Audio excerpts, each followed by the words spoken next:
Ration card ಬಳಕೆದಾರರಿಗೆ ಕರ್ನಾಟಕ ಸರ್ಕಾರದ ಕಡೆಯಿಂದ KYC ಆದ್ರೆ ಕಡ್ಡಾಯ ಮಾಡಿರುವಂತದ್ದು.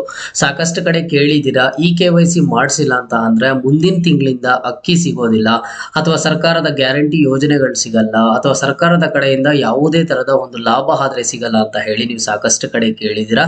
ಜೊತೆಗೆ ಆ ಒಂದು KYC ಅನ್ನ ಮಾಡಿಸೋದಕ್ಕೆ ಏನೊಂದು 2 ಅಪ್ಲಿಕೇಶನ್ಸ್ ಅನ್ನ ಹೇಳಿದ್ದಾರೆ. ಆ ಒಂದು ಅಪ್ಲಿಕೇಶನ್ಸ್ ಮುಖಾಂತರ KYC ಮಾಡಿಸೋದಕ್ಕೆ ಆಗ್ತಿಲ್ಲ, ಏನ್ ಮಾಡೋದು ಏನು, ಇಷ್ಟಕ್ಕೂ ಈ KYC ಪ್ರೊಸೀಜರ್ ಏನಿದೆ, ಇದನ್ನ ಯಾರೆಲ್ಲ ಮಾಡಿಸ್ಬೇಕು, ರೇಷನ್ ಕಾರ್ಡ್ ಅಲ್ಲಿ ಇರುವಂತವ್ರು ಹೆಡ್ ಆಫ್ ದಿ ಫ್ಯಾಮಿಲಿ ಮಾಡಿಸ್ಬೇಕಾ ಅಥವಾ ಎಲ್ಲರೂ ಮಾಡಿಸ್ಬೇಕಾ, ಇದರಿಂದ ಇರುವಂತಹ ಯೂಸ್ ಏನು, ಎಲ್ಲಿ ಮಾಡಿಸ್ಬೇಕು, ಮೊಬೈಲ್ ಅಲ್ಲಿ ಯಾವ ರೀತಿಯಾಗಿ ಮಾಡಿಸ್ಬೇಕು ಏನು ಅಂತ ಹೇಳಿ. ಸೊ ಎಲ್ಲಾದ್ರ ಬಗ್ಗೆನೂ ಇವತ್ತಿನ ಈ ವಿಡಿಯೋದಲ್ಲಿ ಕಂಪ್ಲೀಟ್ ಅಪ್ಡೇಟ್ ಆದ್ರೆ ಸಿಗುತ್ತೆ. ನಿಮ್ಮ ಹತ್ರ ಏನಾದ್ರೂ ರೇಷನ್ ಕಾರ್ಡ್ ಇದ್ರೆ ನಿಮ್ಗೆ ಇವತ್ತಿನ ಈ ವಿಡಿಯೋ ತುಂಬಾ ಇಂಪಾರ್ಟೆಂಟ್ ಆಗಿರುತ್ತೆ. ಯಾಕಂತ ಅಂದ್ರೆ ಸರ್ಕಾರದ ಕಡೆಯಿಂದ ಕಂಪಲ್ಸರಿಯಾಗಿ KYC ಅನ್ನ ಮಾಡಬೇಕು ಅಂತ ಹೇಳಿದ್ದಾರೆ. ಹಾಗಾಗಿ ಇವತ್ತಿನ ಈ ವಿಡಿಯೋ ತುಂಬಾನೇ ಇಂಪಾರ್ಟೆಂಟ್. ವಿಡಿಯೋನ ಕೊನೆವರೆಗೂ ನೋಡಿ, ಅಂಡ್ ಹಾಗೇನು ಚಾನಲ್ಗೆ ಲೈಕ್ ಸಬ್ಸ್ಕ್ರೈಬ್ ಅನ್ನ ಆದ್ರೆ ಮಾಡ್ಕೊಳ್ಳಿ. ಸೊ ಮೊದಲಿಗೆ ನೋಡಿ, ರೇಷನ್ ಕಾರ್ಡ್ ಬಳಕೆದಾರರಿಗೆ KYC ಅನ್ನ ಕಡ್ಡಾಯ ಮಾಡಿದ್ದಾರೆ. ಸೊ ಯಾರೆಲ್ಲ KYC ಮಾಡಿಸ್ಬೇಕು ಅಂತ ಅಂದ್ರೆ, ರೇಷನ್ ಕಾರ್ಡ್ ನಲ್ಲಿ ಹೆಡ್ ಆಫ್ ದಿ ಫ್ಯಾಮಿಲಿ ಇರ್ತಾರೆ, ಇವ್ರು ಮಾತ್ರ ಅಲ್ಲ, ರೇಷನ್ ಕಾರ್ಡ್ ನಲ್ಲಿರುವ ಪ್ರತಿಯೊಬ್ರು ಒಂದು KYC ಅನ್ನ ಮಾಡಿಸ್ಲೇಬೇಕು. ಸೊ ಈ ಒಂದು KYC ಪ್ರೊಸೀಜರ್ ಯಾವ ರೀತಿ ಇರುತ್ತೆ ಅಂತ ಹೇಳ್ತೀನಿ ನೋಡಿ. ಸೊ ಜಸ್ಟ್ ಏನಿಲ್ಲ, ನಿಮ್ಮ ಒಂದು ರೇಷನ್ ಕಾರ್ಡ್ ನಂಬರ್ ಅನ್ನ ಎಂಟರ್ ಮಾಡ್ತೀರಾ. ಎಂಟರ್ ಮಾಡಿದ ತಕ್ಷಣ ನಿಮ್ಮ ಎಲ್ಲಾ ಫ್ಯಾಮಿಲಿ ಮೆಂಬರ್ಸ್ ಡೀಟೇಲ್ಸ್ ತೋರಿಸುತ್ತೆ. ಅದರಲ್ಲಿ ಯಾರ್ದೆಲ್ಲ KYC ಕಂಪ್ಲೀಟ್ ಆಗಿದೆ, ಯಾರ್ದೆಲ್ಲ ಪೆಂಡಿಂಗ್ ಇದೆ ಅಂತ ಹೇಳಿ ತೋರಿಸುತ್ತೆ. ಸೊ ಅಲ್ಲಿ ಯಾರ್ದಾದ್ರೆ ಪೆಂಡಿಂಗ್ ಇದೆಯೋ ಅವರ ಒಂದು KYC ಅನ್ನ ಮಾಡೋದಕ್ಕೆ ಹೋದಾಗ ಅವರ ಒಂದು ಆಧಾರ್ ನಂಬರ್ ಅನ್ನ ಎಂಟರ್ ಮಾಡಬೇಕು, OTP ಎಂಟರ್ ಮಾಡಬೇಕು, ಅಂಡ್ ನೆಕ್ಸ್ಟ್ ಫೇಸ್ ವೆರಿಫಿಕೇಶನ್ ಆದ್ರೆ ಮಾಡಬೇಕಾಗುತ್ತೆ. ಸೊ ಇಷ್ಟು ಕಂಪ್ಲೀಟ್ ಆದ್ರೆ ನಿಮ್ಮ ಒಂದು KYC ಆದ್ರೆ ಕಂಪ್ಲೀಟ್ ಆಗುತ್ತೆ. ಸೊ ಇಲ್ಲಿ ಸಾಕಷ್ಟು ಜನ ಕೇಳ್ತಿದ್ದಾರೆ, ಸರ್ ಹಾಗಿದ್ರೆ KYC ಎಲ್ಲಿ ಮಾಡಿಸೋದು ಏನು ಅಂತ ಹೇಳಿ. ನೋಡಿ, ಸರ್ಕಾರದ ಕಡೆಯಿಂದ ಅಫಿಷಿಯಲ್ ಆಗಿ ಹೇಳಿದ್ದಾರೆ, ಒಂದು ಅಪ್ಲಿಕೇಶನ್ಸ್ ಮುಖಾಂತರ ಮಾಡ್ಕೋಬಹುದು. ನಿಮ್ಮ ಹತ್ರ ಸಿಂಪಲ್ ಆಗಿ ಸ್ಮಾರ್ಟ್ ಫೋನ್ ಇದ್ರೆ ಆ ಒಂದು ಸ್ಮಾರ್ಟ್ ಫೋನ್ ಮುಖಾಂತರನೇ ಒಂದು ಅಪ್ಲಿಕೇಶನ್ಸ್ ಅಲ್ಲೇನೆ ನೀವು ಮಾಡ್ಕೋಬಹುದು ಆಗಿರುತ್ತೆ. ಸೊ ಅದಕ್ಕೆ 2 ಅಪ್ಲಿಕೇಶನ್ಸ್ ಅನ್ನ ಕೊಟ್ಟಿದ್ದಾರೆ. ಸೊ ಒಂದು ಮೇರಾ KYC ಅಂತ ಹೇಳಿ, ಅಂಡ್ ನೆಕ್ಸ್ಟ್ ಇನ್ನೊಂದು ಆಧಾರ್ ಫೇಸ್ RD ಅಂತ ಹೇಳ್ಬಿಟ್ಟು 2 ಅಪ್ಲಿಕೇಶನ್ಸ್ ನಾನು ನಿಮ್ಗೆ ಸ್ಕ್ರೀನ್ ಮೇಲೆ ಹಾಕ್ತಾ ಇದ್ದೀನಿ ನೋಡಿ. ಈ 2 ಅಪ್ಲಿಕೇಶನ್ಸ್ ಮುಖಾಂತರ ನಿಮ್ಮ ಒಂದು KYC ಅನ್ನ ಕಂಪ್ಲೀಟ್ ಮಾಡಬೇಕಾಗುತ್ತೆ. ಬಟ್ ಇಲ್ಲಿ ಮೇರಾ KYC ಅಂತ ಏನಿರುತ್ತೆ, ಇದರಲ್ಲಿ ಬಂದ್ಬಿಟ್ಟು ನೀವು ನಿಮ್ಮ ಒಂದು ಆಧಾರ್ ನಂಬರ್ ಅನ್ನ ಕೇಳುತ್ತೆ. ಆಧಾರ್ ನಂಬರ್ ಅನ್ನ ಕೇಳಿದಾಗ ಅಲ್ಲಿ ಡೀಟೇಲ್ಸ್ ಅನ್ನ ಎಂಟರ್ ಮಾಡಿದಾಗ ಇನ್ವ್ಯಾಲಿಡ್ URL ಅಂತ ಬರ್ತಿದೆ, ಓಕೆನಾ. ಸೊ ಯಾರನ್ನು ಭಯ ಪಡೋದಕ್ಕೆ ಹೋಗ್ಬೇಡಿ. ಈ ಅಪ್ಲಿಕೇಶನ್ಸ್ ಮುಖಾಂತರ KYC ಮಾಡಬಹುದು ಅಂತ ಹೇಳಿದ್ದಾರೆ. ಸರ್ಕಾರದ ಕಡೆಯಿಂದ ಕೊಟ್ಟಿರುವ ಅಪ್ಲಿಕೇಶನ್ಸ್ ಇವು. ಸೊ ಈ ಒಂದು ಅಪ್ಲಿಕೇಶನ್ಸ್ ಅಲ್ಲಿ ಸರ್ವರ್ ಆದ್ರೆ ಪ್ರಾಬ್ಲಮ್ ಇದೆ. ನಾನೀಗ ಜಸ್ಟ್ ತಾನೇನೆ ನಿಮ್ಗೊಂದು ಡೆಮೋ ವಿಡಿಯೋ ಮಾಡಿ ತೋರಿಸೋಣ, ಅಪ್ಲಿಕೇಶನ್ ಅಲ್ಲಿ ಯಾವ ರೀತಿಯಾಗಿ ಮಾಡಬೇಕು ಏನು ಅಂತ ಹೇಳಿ ತೋರಿಸೋಣ ಅಂತ ಹೇಳಿ ಟ್ರೈ ಮಾಡಿದೆ. ಬಟ್ ನನಗೆ ಇಲ್ಲಿ ಈ ರೀತಿಯಾಗಿ ಇನ್ವ್ಯಾಲಿಡ್ ಅಂತ ಬರ್ತಿರೋವಂಥದ್ದು. ಸೊ ಯಾರು ಭಯ ಪಡೋದಕ್ಕೆ ಹೋಗ್ಬೇಡಿ. ನಿಮ್ಮ ಒಂದು KYC ಗೆ ಡೆಡ್ ಲೈನ್ ಇನ್ನೂ ಸದ್ಯಕ್ಕೆ ಇದೇ ಒಂದು ದಿನಾಂಕದ ಒಳಗಡೆ ಮಾಡಿಸ್ಬೇಕು ಅಂತ ಹೇಳಿಲ್ಲ.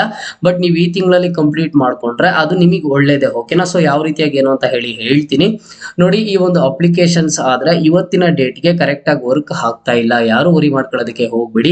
ಈ ಅಪ್ಲಿಕೇಶನ್ಸ್ ಮುಖಾಂತರನೇ ಈಸಿಯಾಗಿ ನೀವು ಇರುವಂತ ಜಾಗದಲ್ಲೇನೆ ನಿಮ್ಮ ಒಂದು ಮನೆಯಿಂದನೇ ನೀವು ನಿಮ್ಮ ಒಂದು KYC ವೆರಿಫಿಕೇಶನ್ ಅನ್ನ ಕಂಪ್ಲೀಟ್ ಮಾಡ್ಕೋಬಹುದು. ಒಂದ್ಸಲಿ ಅಪ್ಲಿಕೇಶನ್ ಕರೆಕ್ಟ್ ಆಗಿ ವರ್ಕ್ ಆಗೋದಕ್ಕೆ ಸ್ಟಾರ್ಟ್ ಆದ್ಮೇಲೆ ನಾನೇ ಖಂಡಿತವಾಗ್ಲೂ ನಿಮ್ಗೆ ವಿಡಿಯೋಸ್ ಅನ್ನ ಅಪ್ಡೇಟ್ ಮಾಡಿ ತಿಳಿಸ್ಕೊಡ್ತೀನಿ. ಸೊ ಇಲ್ಲಿ ಕೆಲವೊಬ್ರು ಕೇಳ್ತಿದ್ದಾರೆ, ಈಗ ನೀವು ಮೊಬೈಲ್ ಅಪ್ಲಿಕೇಶನ್ಸ್ ಮುಖಾಂತರ ಮಾಡ್ತೀರಾ, ಓಕೆ, ನಾವು ಹಾಗೆ ಮಾಡಿಸ್ಕೋಬೇಕು ಅಂತಂದ್ರೆ ಯಾವ ರೀತಿಯಾಗಿ KYC ಪ್ರೊಸೀಜರ್ ಅನ್ನ ಕಂಪ್ಲೀಟ್ ಮಾಡ್ಕೋಬೇಕು ಅಂತ ಹೇಳಿ ಇಲ್ಲಿ ಫಲಾನುಭವಿಗಳು ಕೇಳ್ತಾ ಇದ್ದಾರೆ. ಸೊ ನೀವು ಡೈರೆಕ್ಟ್ ಆಗಿ ಆಫೀಸ್ಗೆ ಹೋಗಿ ಮಾಡಿಸ್ಕೋತೀನಿ ಅಂತ ಅಂದ್ರೆ ನೀವು ಇಲ್ಲಿ ಬಂದು ಏನ್ ಮಾಡ್ತೀರಾ, ನಿಮ್ಮ ಒಂದು ನ್ಯಾಯಬೆಲೆ ಅಂಗಡಿಗಳಿಗೆ ಹೋಗಿ ನಿಮ್ಮ ಒಂದು KYC ಪ್ರೊಸೀಜರ್ ಆದ್ರೆ ಕಂಪ್ಲೀಟ್ ಮಾಡ್ಕೋಬಹುದು ಆಗಿರೋದೆ. ಸೊ ಅದನ್ನು ಯಾವ ರೀತಿಯಾಗಿ ಇಲ್ಲಿ ಕೆಲವೊಬ್ರು ಹೇಳ್ತಾರೆ, ಸರ್ ನಮ್ಗೆ ಏನ್ ಪ್ರತಿ ತಿಂಗಳು ಅಕ್ಕಿ ಹಾಕ್ತಾರೆ, ಅದು ಬಂದ್ಬಿಟ್ಟು ಜಸ್ಟ್ ಅಕ್ಕಿ ಆಗೋ ಮಾತ್ರ ಓಪನ್ ಮಾಡುವಂಥದ್ದು, ನಾವೆಲ್ಲಿ ಹೋಗ್ಬೇಕು ಅಂತ ಹೇಳಿ. ಸೊ ನೋಡಿ, ನಿಮ್ಗೆ ಏನಾದ್ರು ಅಕ್ಕಿ ಹಾಕೋ ಟೈಮಲ್ಲಿ ನೀವು ತಂಬ್ ಕೊಟ್ಟಾಗ ಆ ತಂಬ್ ಬಂದಿಲ್ಲ ಅಂತ ಅಂದ್ರೆ ನೀವು ನಿಮ್ಮ ಒಂದು ಆಫೀಸ್ಗಳಿಗೆ ಏನು ಹೋಗ್ತೀರಾ, ನಿಮ್ಮ ಒಂದು ಊರಿಗೆ ಯಾವ ನ್ಯಾಯಬೆಲೆ ಅಂಗಡಿ ಇರುತ್ತೋ ಅಲ್ಲಿ ಹೋದ್ರೆ ನಿಮ್ಗೆ ನಿಮ್ಮ ಒಂದು KYC ಅನ್ನ ಆದ್ರೆ ಕಂಪ್ಲೀಟ್ ಮಾಡಿಕೊಡ್ತಾರೆ. ಅಂಡ್ ಕೆಲವೊಬ್ರು ಹೇಳ್ತಾ ಇದಾರೆ, ಸರ್ ನಾನು ನ್ಯಾಯಬೆಲೆ ಅಂಗಡಿಗೂ ಹೋಗಿದ್ದೆ, ಅವರಲ್ಲಿ ಬಂದ್ಬಿಟ್ಟು ಇನ್ನೂ ನಮಗೆ ಮಾಹಿತಿ ಬಂದಿಲ್ಲ ಅಂತ ಹೇಳ್ತಿದ್ದಾರೆ ಅಂತ.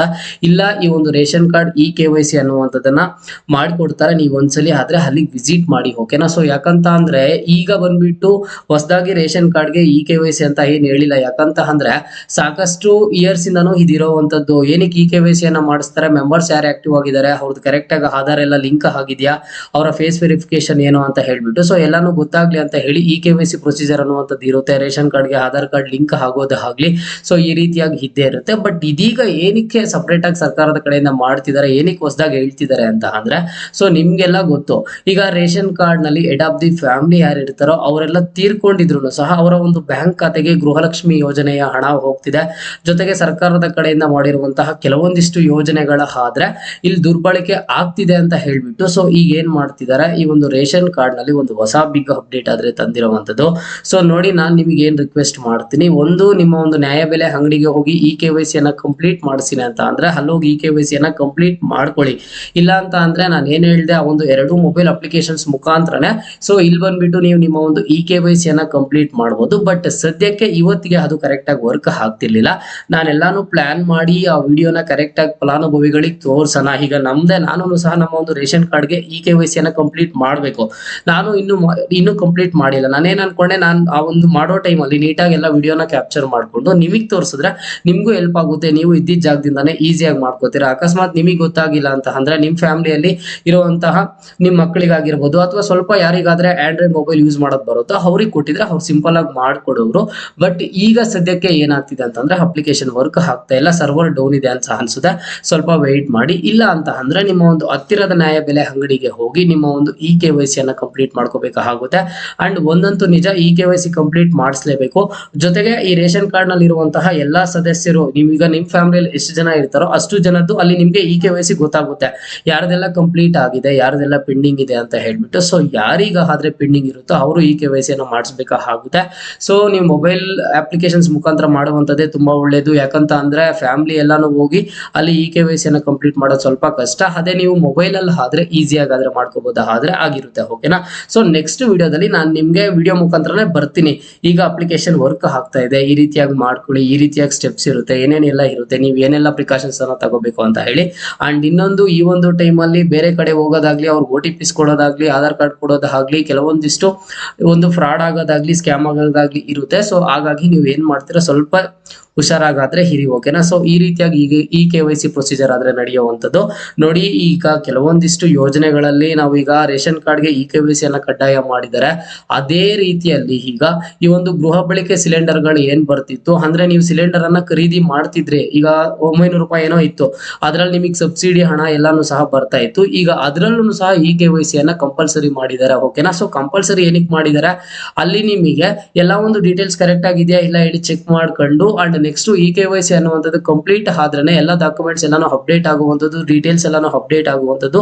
ಇದೇ ತಿಂಗಳು 16ನೇ ತಾರೀಕಿಗೆ ಒಂದು ಲಾಸ್ಟ್ ಡೇಟ್ ಅನ್ನ ಕೊಟ್ಟಿದ್ದಾರೆ. ಸೊ ನೀವೇನಾದ್ರೂ ಗೃಹ ಬಳಕೆ ಸಿಲಿಂಡರ್ ಗಳನ್ನ ಯೂಸ್ ಮಾಡ್ತಿದ್ರೆ, ಸಬ್ಸಿಡಿ ಹಣ ಪಡ್ಕೋತಿದ್ರೆ, ಈಗ ನೆಕ್ಸ್ಟ್ ನೀವೇನ್ ಮಾಡಬೇಕು, ಈ ದಿನಾಂಕದ ಒಳಗಡೆ ನೀವು KYC ಅನ್ನ ಕಂಪ್ಲೀಟ್ ಮಾಡಿಸ್ಬೇಕಾಗುತ್ತೆ. ನಿಮ್ಮ ಹತ್ತಿರದ ಗ್ಯಾಸ್ ಆಫೀಸ್ಗೆ ಹೋಗಿ ಯಾರ ಹೆಸರಲ್ಲಿ ಇರುತ್ತೋ ಅವ್ರೊಬ್ರು ಹೋದ್ರೆ ಸಾಕು, ನಿಮ್ಮ ಒಂದು KYC ಅನ್ನ ಆದ್ರೆ ಮಾಡಿಸ್ಕೊಳ್ಳಿ. ಓಕೆನಾ? ಸೊ ಇದು ಇವತ್ತಿನ ಮಾಹಿತಿ ಆಗಿತ್ತು. ಮುಂದೆ ಎಲ್ಲ ರೀತಿಯ ಹೆಚ್ಚಿನ ಅಪ್ಡೇಟ್ಸ್ ಜೊತೆಗೆ ಸಿಗ್ತಾ ಇರೋಣ. ಅಲ್ಲಿಯ ತನಕ take care and keep watching Mahi updates for more updates.